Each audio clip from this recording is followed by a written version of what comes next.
What's up, everybody? This is Joey G, loud and louder, with your main man, Joey G, a.k.a. Joey Crack, a.k.a. The Genius. Now, that's what I want to talk about today. The creativity, the genius, storylines, etc. And just want to, that's what I want to do with my life. I mean, I can act, yeah, and I'm going to Los Angeles right after the Super Bowl.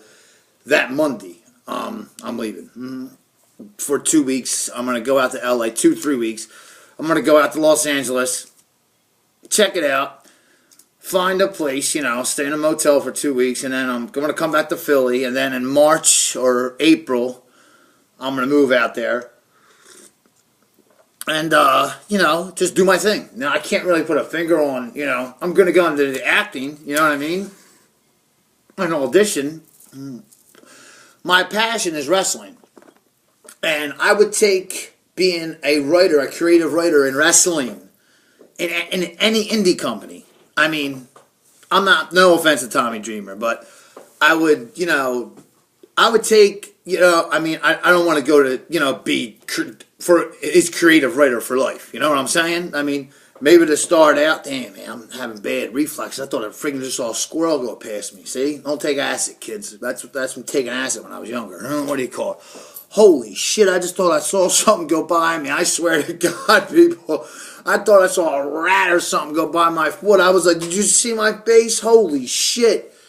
That was a flashback from, like, when I was young. I'm 37. From, like, when I was, like, 19, 20, man. That shit, holy shit. That scared the shit out of me. Whoo! My fault, fans. I really thought that was like a squad. I was like, whoa! Wow.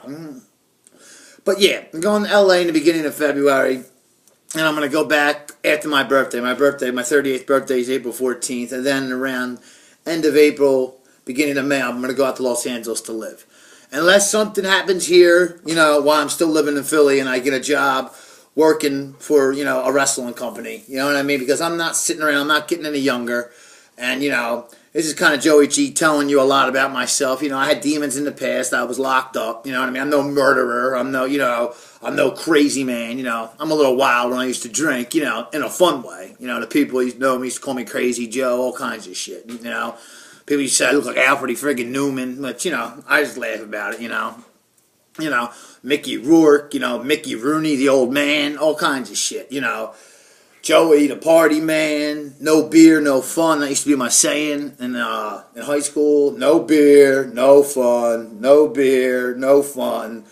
But everybody used to always say, whatever crowd I hung with, man, you got something about you, man. I mean, always something like at the end of the night we'd be drinking and they would be like, you're friendly. At the end of the night, sometimes you could be in a bad mood. People know that. Have gone to kegs, when they're younger and everything. And then you could be in a good mood. Depends how you feel and what kind of night you had at that party or at that keg.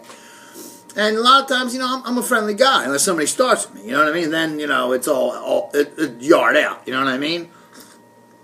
Everybody used to be like, dude, man, you're a funny guy, man. You can just make people laugh, man. You can walk in the room and just take it over. Just friggin'...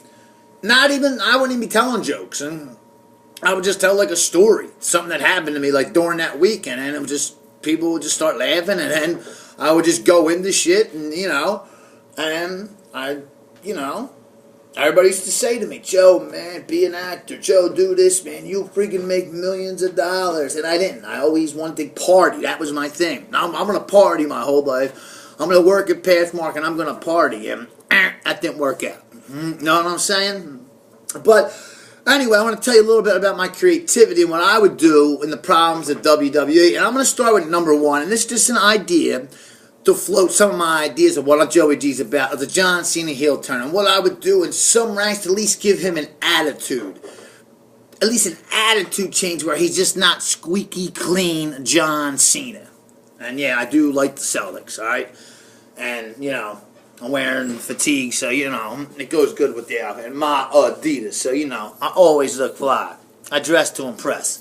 But what I would do with John Cena is like, okay, now if I was hired by the WWE, they had me writing, they said, well, you know how Vince McMahon is, VKM. Joey, you got a personality, man, I could use you. I could really use you on TV. And I would say, Vince, I got a storyline for you, and here it is. See, John Cena, everybody always knows, since 2003, since he was, offered to be on Team Lesnar, and I was just watching that last night. What do you call it, where Lesnar said, I don't want the cat out of the bag. Paul Heyman's going to name you the final member of Team Lesnar, and Cena was like, that's like when he basically turned face, when he went on Kurt Angle's team, when they were on SmackDown. I would be in the crowd, I'd be in the crowd, maybe with the Celtics jersey on. Just the fact to have this Celtics jersey on, because if we're not, unless we're in Boston, but if we're not in Boston, any other city in the United States or outside of the United States, have this on just to let them know I'm from Massachusetts, letting them know that, I'm from around there. I'm sitting in the crowd, and Cena keeps looking at the crowd. I'm sitting there, and I'm like, what are you doing? The crowd's yelling, Cena sucks, and I'm like, I'm looking at him. A couple weeks go by, I keep seeing me in the crowd. Who's this same guy in the crowd? Michael Cole and JBL, they do their corny shit. The King's the only one probably saying anything cool. And finally, I get up, and, John Cena gets on the mic, and he says, what are you doing here? What are you doing here, man? What are you doing here? And, since, I'm employed by the WWE, I come over the guardrail, I get in the ring. I get right in the ring, nothing, don't say nothing, whap, I smack John across the face. John gets mad, grabs me, acts like he's going to hit me, and I say, without the microphone, you're going to hit your own blood? You're going to hit me? You're going to hit me for sticking up for you? And then I grab the mic, and I basically drop a pipe bomb. And I can't say what I would say, but I would say, you worked your ass off, John. You've done it since 2002. You've been here first, left last. You had to take losing to The Rock because he's The Rock. He's like, and then you had to win a year later when the whole world knew you were going to win. Mm-hmm. They scream, let's go Cena, Cena sucks. It's the men like us that hate you, John, and you sit here and you take it. Be a man. Tell these people to shut up. So I keep smacking him and smacking, but he won't hit me back. I'm a relative of his, but what relative? Am I his brother? Am I his cousin? Am I his second cousin? Am I one of his best friends? What am I? We never say that. We leave that unknown. Most people will probably think I'm his cousin, not his brother, not his friend, his cousin. We weren't brought up like that, John. West Newbury, John. You're letting these people do that, and the Cena changes. He don't talk as much, and then you build from there. I can't go on after that. Then you build from there. Then you have me coming to the ring with John. Because you see I'm his blood. Then you see Cena hanging out with me, and then they're like, well, what are they, in cahoots? And then, you have me in Cena's ear all the time. And then basically from there, you take the storyline from there. Mm-hmm. And then you have him go heel. You know what I'm saying? In that way. Not full-fledged heel. And then basically, if you want to squash me because I'm not going to, I'm going to be 38 years old, you're not going to have a feud with me, you go back to superhero Cena and squash me, or you keep the heel Cena going. It's whatever the WWE universe goes. That's just one. Dolph Ziggler. Perfect example with him. Just copy off the Edge. Off of the Edge story, what he did in 2005, 2004. Get Dolph Ziggler obsessed with being the WWE World Champion. Obsessed. Like going nuts. Like how Edge used to grab his hair. Get him going crazy. To the point where Dolph Ziggler's attacking everybody. Even though people like him. And they'll still cheer him because he steals the freaking show every fucking time he's on TV. He's going to steal the show tonight on Raw. Raw is tonight from the Target Center in Minneapolis, Minnesota. Tonight in the Target Center. That's where Raw's at. The home of the old AEWA. But I ain't Vern Gagne. What's up? But Dolph Ziggler, get him just going crazy where he's attacking everybody and you can't take it, and you get him a diva. You got to get him a diva, and not Vicky Guerrero. I mean, it looked like Vicky Guerrero was his aunt or like his grandma. I mean, like when he was making out with Caitlyn, it looked normal. When he was with AJ, with Vicky Guerrero and Dolph Ziggler. And I like, not just because I like Dolph Ziggler, this is what you got to do to Dolph Ziggler. You know what I mean? Then you get him going crazy. Let his hair get longer, too. It kind of looks corny, sure. Let his hair get a little longer. You know what I mean? And just have him start going crazy. You know what I mean? And then, you know, like Edge. And the crowd liked Edge. Remember? They started to like him. They resented him when he came back. Like I said, he came back at SummerSlam 2004 in his hometown in Toronto against Jericho and Batista. Batista was a heel. He was an Evolution. And Jericho was from Canada, but he wasn't from Toronto. He's from Winnipeg. And basically, they were cheering Batista over Edge. They were booing Edge out of the building. Go back to SummerSlam 2004. Edge won the Intercontinental title, but remember after that, and I said the other night in the show, you want to boo me? Okay, boo me. And he became the rated R superstar. Brothers are not booing Ziggler. But Ziggler's got to go to that spot because being a heel and stealing the show every night is not doing it for you, Dolph.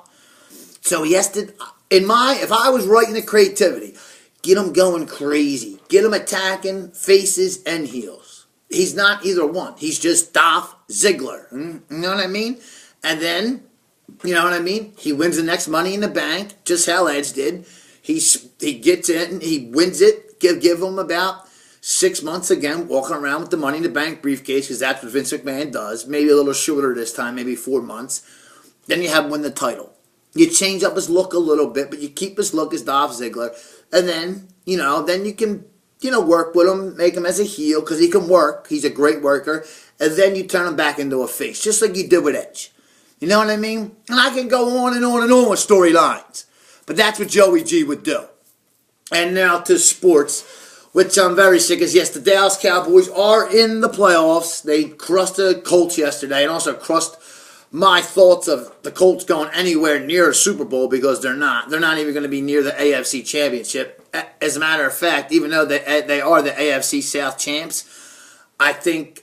Did they get it? They clinched the playoffs. They are the AFC. Yeah, they are the AFC South champs. I think they'll get bounced in the first round no matter who they play.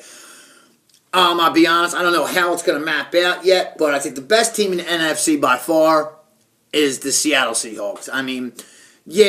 Dallas went up there and beat them earlier this year, but that was what, week 5, week 6, week 7? At the earliest, it was week 7. That was a long time ago. You know what I mean? The Seahawks ain't going to lose, or not, I don't like to use ain't's not a word. They're not going to lose no more games during the season. Green Bay's good, but they're beatable, and they can lose at Lamb Puke Field. That's right. Not Lambeau, it's Lamb Puke Field. That's right. I'm a Philadelphia Eagle fan. It's Lamb Puke Field. I think that they can be beaten there. I think Seattle's going back to the Super Bowl.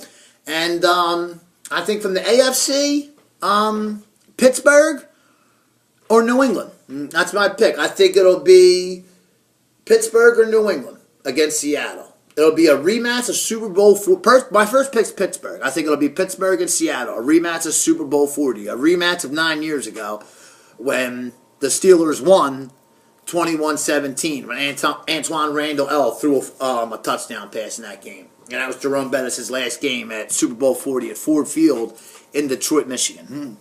But I think that's going to be the Super Bowl, if not New England and Seattle. There's nobody in the NFC I don't think that can touch Seattle.